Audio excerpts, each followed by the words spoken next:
Hello guys, അപ്പോൾ പുതിയൊരു വീഡിയോയിലേക്ക് സ്വാഗതം. ഇന്നലത്തെ വീഡിയോ പകുതിക്ക് വെച്ചങ്ങ് സ്റ്റോപ്പായിട്ടുണ്ടായിരുന്നു. റീസൺ എന്താണെന്ന് വെച്ചാൽ ഉച്ചയ്ക്ക് ശേഷം നമ്മൾ ലാസ്റ്റ് എടുത്തിരുന്നത് ആ ഒരു ഫ്ലിപ്കാർട്ടിൻ്റെ ഇതൊക്കെ ആയിട്ട് വന്നതല്ലേ, കൊറിയറൊക്കെ ആയിട്ട് വന്നതും അത് ഓപ്പൺ ആക്കുന്ന പരിപാടിയൊക്കെ അല്ലായിരുന്നു. അപ്പോൾ അതിന് ശേഷം പിന്നെ വീഡിയോ അങ്ങോട്ട് ലൈറ്റൊക്കെ ഒന്നും ഇല്ലാണ്ടായി, കാരണം കറണ്ട് ഇല്ലായിരുന്നു. അപ്പോൾ അതിൻ്റെ ഭാഗമായിട്ട് പിന്നെ മഴയും പെയ്തു തുടങ്ങി. അപ്പോൾ ലൈറ്റൊന്നും ഇല്ല, ഞാനങ്ങ് സ്റ്റോപ്പാക്കി വെച്ചത്. അവിടെ വരെ ഞാനത് വീഡിയോ എടുത്തിട്ടില്ലായിരുന്നു. അപ്പോൾ പുതിയൊരു വീഡിയോ ആണ്. ഇന്ന് പുറത്ത് പോവാണ്. പുറത്ത് പോകുന്ന വെച്ചാൽ ഞാനൊരു നേർച്ച നടന്നിട്ടുണ്ടായിരുന്നു.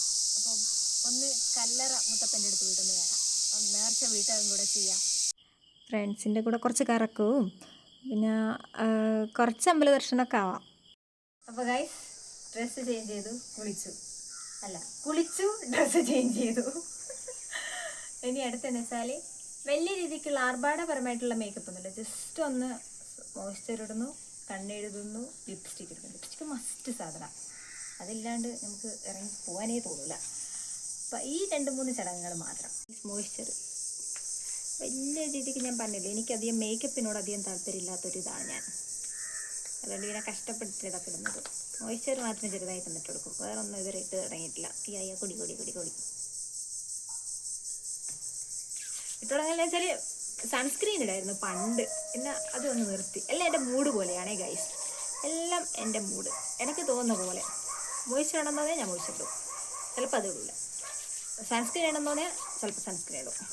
എല്ലാം എനിക്ക് തോന്നുന്ന പോലെ, ഒന്നിനോടും വലിയ ഇതില്ല, ഇട്ടേ പറ്റുന്നൊന്നുമില്ല, തോന്നലുകൾക്ക് അനുസരിച്ചെല്ലാം. 2 കണ്ണെഴുതാൻ അറിഞ്ഞില്ല, അതുകൊണ്ട്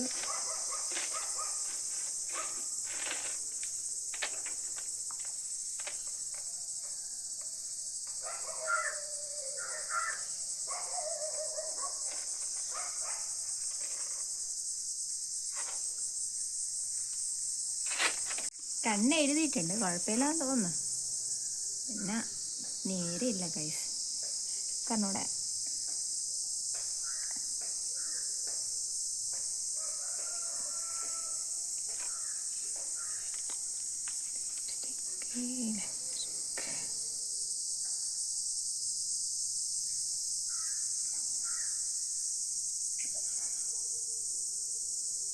ഞാനൊരുങ്ങി.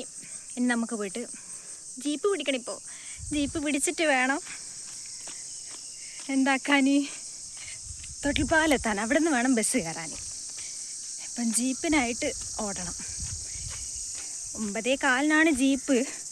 പക്ഷേ ഞാനിങ്ങനെ നടക്കുകയാണെങ്കിൽ 9:15 ജീപ്പ് കിട്ടുമെന്ന് എനിക്ക് തോന്നുന്നില്ല. എന്നാലും നോക്കി നോക്കാം. ബസ്സില്ലേ ഗൈസ്?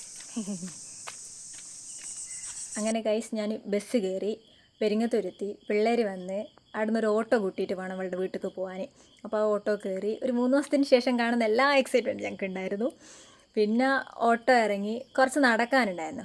നല്ല വെയിലായിരുന്നു. നല്ല വെയിൽ എന്ന് പറഞ്ഞാൽ അയ്യോ പുകയുന്ന വെയിലായിരുന്നു. കുളിച്ചൊന്നും എവിടെ എത്തിയിട്ടില്ല, അമ്മാതിരി വെയിലായിരുന്നു. പിന്നെ ഇട്ട മോയ്സ്ചറൊക്കെ ഫുള്ളായിട്ട് അങ്ങ് പോയിക്ക്. പിന്നെ അവളെ വീട്ടിലെത്തി. അവിടെ നിന്നാണ് നമ്മൾ അറിയുന്നത് തൊട്ട് താഴെ ഒരു പുഴയുണ്ടത്. പിന്നെ ഒന്നും നോക്കിയില്ല, എല്ലാവരും കൂടെ വെച്ച് പുഴയിലേക്ക് വെച്ച്.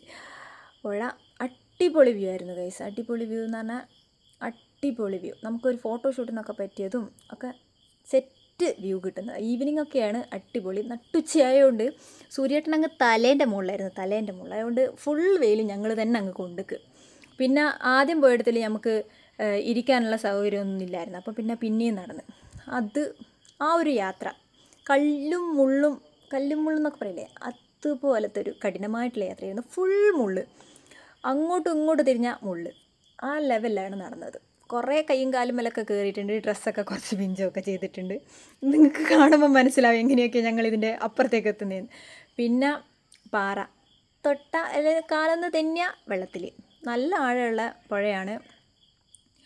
അതുകൊണ്ട് തന്നെ അത്രയും ശ്രദ്ധിച്ചിട്ടാണ് നടക്കുക. ശരിക്കും പറഞ്ഞാൽ ഗൈസ്, ഞങ്ങൾ 3 പേരല്ല, ഞങ്ങളുടെ ടീം 3 പേരല്ല, ഞങ്ങൾ ടോട്ടൽ 6 പേരായിട്ടുള്ള ഞങ്ങളുടെ ടീം. പക്ഷേ അവർക്കൊക്കെ വരാൻ പറ്റാത്ത ബുദ്ധിമുട്ടുണ്ട്. ഞങ്ങൾ 3 പേര് മാത്രമേ ഇത് പോയിട്ടുള്ളൂ. അങ്ങനെ അവിടെ എത്തി. നല്ല വ്യൂ ആണ് കേട്ടോ, അടിപൊളി വ്യൂ എന്ന് പറഞ്ഞാൽ ആദ്യത്തിനെക്കാട്ടവും അടിപൊളി വ്യൂ ആണ് രണ്ടാമത്തത് തരുന്നത്. അവിടെ ഞങ്ങൾ തോണിയൊക്കെ കണ്ട് ഗൈസ്, തോണിയൊക്കെ ഉണ്ട്. ആരൊക്കെ തോണിയിലൊക്കെ പോകുന്നൊക്കെ ഉണ്ട്. പിന്നെ കുറച്ച് ഫോട്ടോഷൂട്ട് എടുക്കാമെന്ന് വെച്ചാൽ ഒരു സ്ഥലത്തെത്തിയാൽ പിന്നെ നമുക്ക് മെയിൻ പരിപാടിയാണല്ലോ ഫോട്ടോ എടുക്കൽ. അപ്പോൾ അതിൻ്റെ ഭാഗമായിട്ട് ഒരുത്തി, അതായത് കുഞ്ഞാതി ലിപ്സ്റ്റിക്കൊക്കെ കൊണ്ടാണ് വന്നിരിക്കുന്നത്. പിന്നെ ലിപ്സ്റ്റിക്കിന് ഓളെ കുറച്ച് ട്രോളൊക്കെ ചെയ്യുന്നുണ്ട്. ഞാനിങ്ങനെ പറയുന്നുണ്ട്, ചത്ത് കിടന്നാലും ചമഞ്ഞ് കിടക്കണം എന്നൊക്കെ പറയുന്നത് ഇന്നെ കണ്ടിട്ടായിരിക്കും എന്നൊക്കെ പറയുന്നുണ്ട്. പിന്നെ അതിന് ശേഷം അമ്പലത്തിയതിന് ശേഷം അടിപൊളി അമ്പലം കേട്ടോ, കുറേ തിറകളൊക്കെ നടക്കുന്ന അമ്പലമാണ്. അന്ന് പക്ഷേ മുത്തപ്പൻ്റെ തിറയും പിന്നെ അതുപോലെ തന്നെ പോതിയുടെ തിറയും മാത്രമേ ഉള്ളൂ. പിന്നെ ഇതെന്ന് വെച്ചാൽ ഇപ്പം നിങ്ങൾ കാണുന്ന മുത്തപ്പൻ്റെ മലയിറക്കലാണ് കേട്ടോ. അതിൻ്റെ കുറച്ച് ഡീറ്റെയിൽ ആയിട്ട് എനിക്കും അറിയത്തില്ല. പിന്നെ അതിന് ശേഷം ക്യൂ നിന്നതെന്ന് പറഞ്ഞാൽ അട്ടർ ക്യൂ ആയിരുന്നു, നല്ല ക്യൂ ആയിരുന്നു. അതും കുറേ കഷ്ടപ്പെട്ടിട്ടാണ് ഫുഡ് കിട്ടിയത്. ഞങ്ങൾ ക്യൂ നിന്ന് അവിടെ എത്തി, അതായത് ഇനി കയറി സീറ്റിലിരിക്കാൻ നിൽക്കുമ്പോഴത്തേക്കും എന്തായി, ചോറ് തിന്നു പിന്നെയും ഇരുന്നു അരമണിക്കൂറോളം. അവസാനമാണ് ചോറ് കിട്ടിയത്. അടിപൊളി ചോറായിരുന്നു കേട്ടോ. മുത്തപ്പൻ്റെ അമ്പലം ആയതുകൊണ്ടാണെന്ന് തോന്നുന്നു ചോറിൻ്റെ അകത്ത് വിഭവങ്ങളുടെ അകത്ത് മെയിനായിട്ടും മീൻ കറിയും വന്നു. പിന്നെ ഈ മരം എന്താണെന്നുള്ളത് നിങ്ങൾക്കറിയാമെങ്കിൽ ഈ പൂവും എന്താണെന്നൊക്കെ ഉണ്ടെങ്കിൽ നിങ്ങൾ കമൻറ്റ് ചെയ്യണം കേട്ടോ. ഫൈനലി ഞാൻ എൻ്റെ വീട്ടിലേക്ക് എത്തിക്കൊണ്ടിരിക്കുന്നു. അയ്യോ, തളർന്നു പറഞ്ഞാൽ എക്സ്ട്രീം തളർന്നു. എന്നാ ചൂടാ, ഒടുക്കത്തെ ചൂട്. പോകുമ്പോഴുള്ള കോലത്തിലൊന്നല്ല ഞാനിപ്പോൾ തിരിച്ചു വരുന്നത്. നിങ്ങൾക്ക് തന്നെ കണ്ടാൽ മനസ്സിലാവും, എനിക്ക് തീരെ ചൂട് സഹിക്കാനാവില്ല. അപ്പോൾ ഗൈസ്, അടുത്ത വീഡിയോ ആയിട്ട് ഞാൻ ഉടനെ തന്നെ വരുന്നതായിരിക്കും. അതുവരെ വെയിറ്റ് ചെയ്യൂ ഗൈസ്, വെയിറ്റ് ചെയ്യൂ.